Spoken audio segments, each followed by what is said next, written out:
नमस्कार मोर चैनल को मु पुणी थे आपको स्वागत करुच्ची। आजिर कहानी केशरीर मूर्खता, लेखिका डॉक्टर आशा। वाराणसी राज्यर गंगा नदी तटरे एक घन जंगल थिला। बहुत दिन तलर कथा। ସେହି ଜଙ୍ଗଲରେ ଏକ ସିଂହ ରାଜତ୍ୱ କରୁଥିଲା। ତାର ନାମ ଥିଲା କେଶରୀ। କେଶରୀର ପ୍ରଜାମାନେ ତାକୁ ବହୁତ ପସନ୍ଦ କରୁଥିଲେ, କାରଣ କେଶରୀ ପ୍ରଜାମାନଙ୍କୁ ବହୁତ ଭଲ ପାଉଥିଲା। ସେମାନଙ୍କ ଦୁଃଖ କଷ୍ଟ ବୁଝୁଥିଲା, ସମସ୍ତଙ୍କୁ ସହାୟତା କରୁଥିଲା।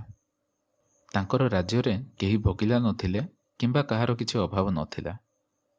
ମାତ୍ର କେଶରୀ ମଧ୍ୟରେ ଏକ ବଡ଼ ଦୋଷ ଥିଲା। ଯଦି ତାହାକୁ କୌଣସି ଜିନିଷ ପସନ୍ଦ ଲାଗୁଥିଲା, ତେବେ ତାକୁ ସେ କାହାକୁ ଦେଉନଥିଲା। ତାହାର ଏହି କାର୍ଯ୍ୟ ଭାଲୁ, ବାଘ, ମାଙ୍କଡ଼, ଗଧିଆ, କୋକିଶିଆଳି ଆଦିକୁ ଭଲ ଲାଗୁନଥିଲା। ମାତ୍ର ସେମାନେ ତାଙ୍କୁ କିଛି କହିପାରୁନଥିଲେ, କାରଣ ସେ ବଣର ରାଜା। ତାଙ୍କୁ ସମସ୍ତେ ଡରୁଥିଲେ। କହିବେ ବା କିପରି? ଦିନକର ଘଟଣା। କେଶରୀ ବୁଲି ବାହାରିଲା। ତା ସହିତ ତାର ମନ୍ତ୍ରୀ ଭାଲୁ ମଧ୍ୟ ଥିଲା। ତାର ନାମ ଥିଲା ଭାସ୍କର। ଭାସ୍କର କେଶରୀ ବୁଲି ବୁଲି ଗଙ୍ଗା ନଦୀର କୂଳରେ ପହଞ୍ଚିଲେ। ସେଠାରେ ଭାସ୍କର ନୌକାରେ ବସାଇ ମହାରାଜ କେଶରୀଙ୍କୁ ନୌକା ବିହାର କରାଇଲା। ଅଚାନକ କେଶରୀର ଧ୍ୟାନ ଗଙ୍ଗା ନଦୀ ଆଡ଼କୁ ଗଲା।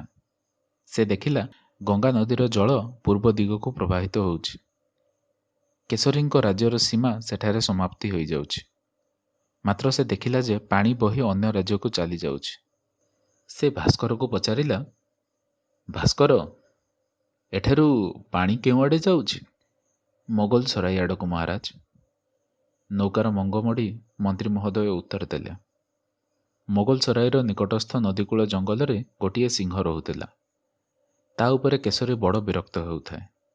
କେଶରୀକୁ ବହୁତ ଖରାପ ଲାଗିଲା ଯେ ତା ରାଜ୍ୟର ପାଣି ସେଠାକୁ ବହିଯାଉଛି ଏବଂ ସେଠାର ରାଜା ସେହି ପାଣିକୁ ବ୍ୟବହାର କରୁଛି। କେଶରୀ ବିଚାର ନ କରି ଭାଲୁକୁ ଆଦେଶ ଦେଲା, ମନ୍ତ୍ରୀ ମହୋଦୟ, ଅନ୍ୟ ରାଜ୍ୟକୁ ଯାଉଥିବା ପାଣିକୁ ବନ୍ଦ କରିଦିଅ। କାଲି ସକାଳ ସୁଦ୍ଧା ଏହିଟି ବନ୍ଧ ତିଆରି ହୋଇଯିବା ଉଚିତ। ମନ୍ତ୍ରୀ ଥିଲେ ବଡ଼ ବୁଦ୍ଧିମାନ। ଏହା ଶୁଣି ତାଙ୍କ ମୁଣ୍ଡ ଘୂରାଇଲା। ସେ ଜାଣିଥିଲେ ଗଙ୍ଗାରେ ଅକାତକାତ ପାଣି। ଯଦି ବନ୍ଧ ବାନ୍ଧି ଦିଆଯାଏ, ତେବେ ବଢ଼ିପାଣି ଜଙ୍ଗଲ ମଧ୍ୟକୁ ପଶି ଆସିବ। ସେ ବଡ଼ ବିନମ୍ରତାପୂର୍ବକ ସିଂହକୁ କହିଲେ, ମହାରାଜ, ବନ୍ଧ ବାନ୍ଧିବା ଦ୍ୱାରା ଆମର କ୍ଷତି ହେବନି ତ? ତୁମକୁ ଯାହା କୁହାଯାଉଛି ତାହା କର। ନିଶ ଫୁଲାଇ ସିଂହ କହିଲା। ଭାଲୁ କ'ଣ ବା କରିବ? ସେ ଚୁପଚାପ ବସି ରହିଲା। ନଦୀରୁ ଫେରି ତୁରନ୍ତ ସେନାପତି ବାନରଦେବଙ୍କୁ ଡକାଇଲା। ତାଙ୍କୁ ରାଜାଙ୍କ ଆଦେଶ ପୂରା କରିବାକୁ କହିଲା। ବାନରଦେବ ତୁରନ୍ତ ସୈନିକମାନଙ୍କ ମଧ୍ୟରୁ ଇଞ୍ଜିନିୟରମାନଙ୍କୁ ଡାକିଲା। ସନ୍ଧ୍ୟା ସୁଦ୍ଧା ବନ୍ଧ ବାନ୍ଧିବାକୁ ସେମାନଙ୍କୁ ଆଦେଶ ଦେଲା। ଇଞ୍ଜିନିୟରମାନେ ଶୀଘ୍ର ପଥର, ଇଟା, ସିମେଣ୍ଟ ଯୋଗାଡ଼ କଲେ ଏବଂ ବନ୍ଧ ନିର୍ମାଣ କାର୍ଯ୍ୟ ଆରମ୍ଭ କଲେ। ସନ୍ଧ୍ୟା ସୁଦ୍ଧା ବଢ଼ିଆ ସୁନ୍ଦର ଏବଂ ମଜବୁତ ବନ୍ଧ ତିଆରି ହୋଇଗଲା। ଦ୍ୱିତୀୟ ଦିନ କେଶରୀ ସୂର୍ଯ୍ୟ ଉଦୟ ହେବା ପର୍ଯ୍ୟନ୍ତ ଶୋଇଥିଲା। ମାତ୍ର ଯେତେବେଳେ ଆଖି ଖୋଲିଲା, ସେ ଆଶ୍ଚର୍ଯ୍ୟ ହୋଇଗଲା। ଏ କ'ଣ ହେଲା? ତା ଗୁମ୍ଫାରେ ଆଣ୍ଠୁଏ ପାଣି ହୋଇଯାଇଛି। ବଡ଼ କଷ୍ଟରେ ଗୁମ୍ଫା ଭିତରୁ ପାରି ହୋଇଥିବା କେଶରୀ ବାହାରକୁ ଆସିଲା। ସେ ବୁଝିପାରୁନଥିଲା ଯେ ଏତେ ପାଣି ଆସିଲା କୁଆଡ଼ୁ। ସେ ଏବେ ଉଠିଲା ଏବଂ ଆଖି ମଳୁଥିଲା। ସେ ଦୂରରୁ ଦେଖିଲା ଯେ ଭାଲୁ ମନ୍ତ୍ରୀ ନୌକା ବାହି ତୀବ୍ର ଗତିରେ ତା ଆଡ଼କୁ ଧାଇଁ ଆସୁଛନ୍ତି। ନୌକାଟି ପାଖରେ ଲଗାଇ ଭାଲୁ କହିଲା, ମହାରାଜ, ଶୀଘ୍ର ନୌକାରେ ବସନ୍ତୁ, ପାଣି ବଢ଼ିବାରେ ଲାଗିଛି। ସିଂହଟି ଡେଇଁ ପଡ଼ି ଶୀଘ୍ର ନୌକାରେ ବସି ପଡ଼ିଲା। ତାପରେ ଯାଇ ସେ ଦୀର୍ଘ ନିଶ୍ୱାସ ନେଲା। ପୁଣି ଭାଲୁକୁ ପଚାରିଲା, ଏତେ ପାଣି ଆସିଲା କେଉଁଠୁ ଓ କିପରି ଆସିଲା? ବନ୍ଧ ବାନ୍ଧିବା ଦ୍ୱାରା ସାରା ଜଙ୍ଗଲରେ ବଢ଼ି ପାଣି ପଶିଯାଇଛି। ସମସ୍ତ ପଶୁମାନଙ୍କ ଘରେ ପାଣି ପଶିଯାଇଛି। ସୈନ୍ୟମାନେ ସମସ୍ତଙ୍କୁ ଉଦ୍ଧାର କରି ଗଛ ଡାଳରେ ବସାଉଛନ୍ତି। ମନ୍ତ୍ରୀ ମହୋଦୟ ଉତ୍ତର ଦେଲେ।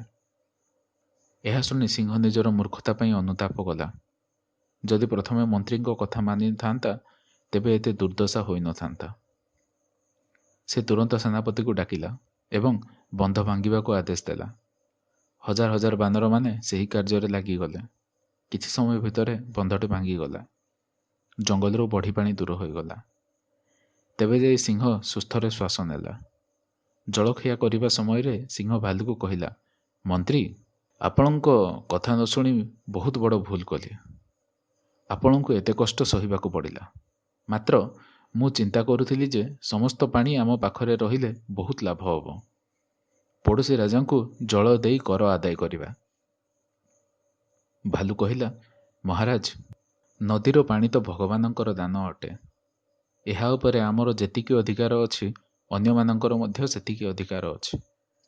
ଭଗବାନ ତ ପ୍ରତ୍ୟେକ ପଦାର୍ଥକୁ ସୃଷ୍ଟି କରିଛନ୍ତି। ଆମେ ସମସ୍ତେ ମିଳିମିଶି ଏହାର ଉପଯୋଗ କରିବା ଉଚିତ। ଏଥିରେ ସମସ୍ତଙ୍କର ମଙ୍ଗଳ ହେବ। ଯିଏ କୌଣସି ପଦାର୍ଥ ଉପରେ ନିଜର ଅଧିକାର ସାବ୍ୟସ୍ତ କରେ, ସେ ନିଶ୍ଚିତ ଭାବରେ ଦୁଃଖ ପାଏ। କେଶରୀ ଏସବୁ କଥା ବୁଝିପାରୁଥିଲା। ସେ ମୁଣ୍ଡ ହଲାଇ କହିଲା, ତୁମେ ଠିକ୍ କହୁଛ ମହାମନ୍ତ୍ରୀ। ମୋର ତୁଚ୍ଛ ବୁଦ୍ଧି ପାଇଁ ତୁମ୍ଭେମାନେ ବହୁତ ଦୁଃଖ ସହିଲ। ଏହି ଘଟଣା ମୋର ଆଖି ଖୋଲିଦେଲା। ବର୍ତ୍ତମାନ ଠାରୁ ମୁଁ ମୋର ସ୍ୱାର୍ଥକୁ ପ୍ରମୁଖତା ଦେବି ନାହିଁ। ଅନ୍ୟର ମଙ୍ଗଳ କରିବି, କାରଣ ସ୍ୱାର୍ଥୀ ସର୍ବଦା ଶେଷରେ ଦୁଃଖୀ ହୋଇଥାଏ। ଆଜିର କାହାଣୀଟି ଥିଲା କେଶରୀର ମୂର୍ଖତା। ଆସନ୍ତାକାଲି ପୁଣି ଏକ ନୂଆ କାହାଣୀ ନେଇ ଆପଣଙ୍କ ପାଖକୁ ଆସିବି। ଆଜି ପାଇଁ ମୋତେ ବିଦାୟ ଦିଅନ୍ତୁ। ନମସ୍କାର।